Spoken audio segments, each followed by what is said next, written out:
Hi everyone, here's our math problem for today. We are given two equations, x cubed plus 9x squared y equals 10 and y cubed plus xy squared equals 2, and solve this system of equations in the set of real numbers. You can pause the video and see if you can solve this Math Olympiad problem. Now, let's solve this problem together. Let's analyze the question. We have here x cubed, we have here y cubed. So this is a cubic equation. Let's recall the cube of a binomial. Let's recall that if we have this cube of a binomial, the expansion of this would be, first let's recall the Pascal triangle. So the first coefficient is 1a cubed plus this 3 as the coefficient, and we take the first term a raised to the second term raised to the first, plus this 3 again, a to the first, b squared, plus b to the third. So this is the expansion. We have here a cubed followed by 3a squared b. But the problem is we have here 9x squared y. So following this cube of a binomial, if we take the cube of the binomial x plus 3y, notice that this is equal to the cube of the first term, x cubed, plus this 3 times the square of the first term, x squared, times the second term, 3y, plus 3 again, times the first term, x, times the square of the second term, 3y squared, plus the cube of the second term, 3y. This simplifies to x cubed plus 9x squared y plus 3 squared is 9 times 3 is 27 x y squared plus 3 cubed again is 27 y cubed. Notice now that this x cubed plus 9x squared y is exactly the left side of the first equation, but our problem is the second equation. How can we transform this into this one? Again, notice that if I multiply this by 27, the left side of the second equation becomes 27y cubed plus 27x y squared, and the right side becomes 54.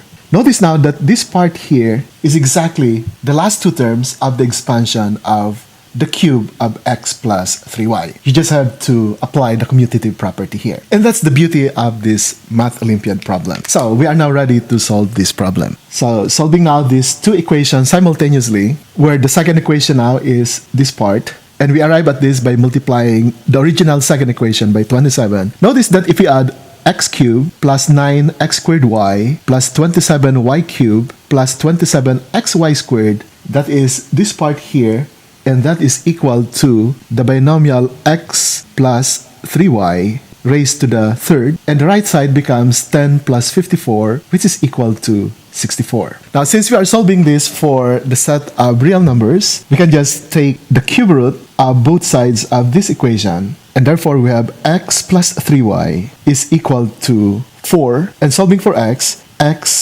is equal to 4 minus 3y.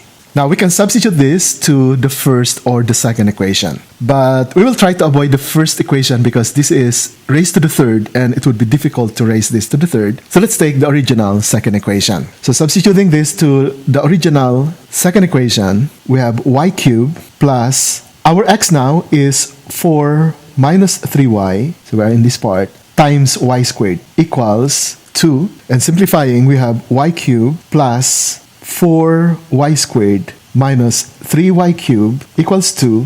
Y cubed minus 3y cubed is negative 2y cubed. We copy the 4y squared, that is equal to positive 2. And we can solve for y cubed by dividing this by negative 2. And so we now have this part here is positive y cubed minus 2y squared. This is negative 1. When it transferred to the left becomes positive 1 equals 0. This is a cubic equation, and we can solve for the value of y here using synthetic division. Okay, using synthetic division, let's take the coefficients first. We have 1, we have negative 2. There's no linear term here for y, so we inserted 0 and then 1. And using the rational root theorem, we know that the divisor would be a factor of this constant divided by the coefficient of 1 here. So 1 divided by 1 is 1. So we can divide this by 1. Dividing by 1, bring down 1. 1 times 1 is 1. Negative 2 plus 1 is negative 1. Negative 1 times positive 1 is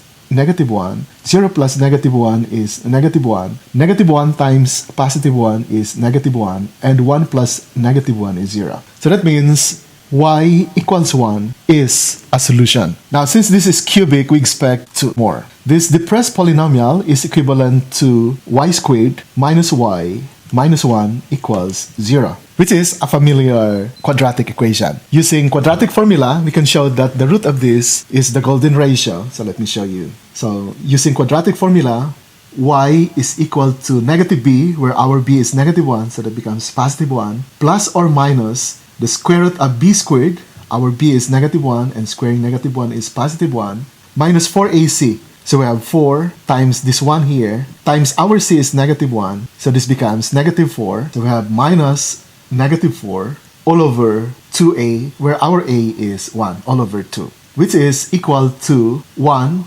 plus or minus the square root of 5 over 2, which is the golden ratio. So we now have 3 roots for y. Y equals 1, y equals 1 plus square root of 5 over 2, and the third one is y equals 1 minus the square root of 5 over 2. So let's summarize our values for y, and we still need to find the values of x. So we know that y is equal to 1. We know also that y is 1 plus square root of 5 all over 2. And the third value for y is 1 minus square root of 5 over 2. We need to find the corresponding x values. And how can we find x? Notice that we have this equation for x. If y equals 1, this becomes x equals 4 minus 3 times 1. So x is equal to 4 minus 3, which is equal to 1. That is one value for x. Now, if x is 1 plus square root of 5 over 2, this equation becomes x equals 4 minus 3 times the quantity 1 plus square root of 5 all over 2.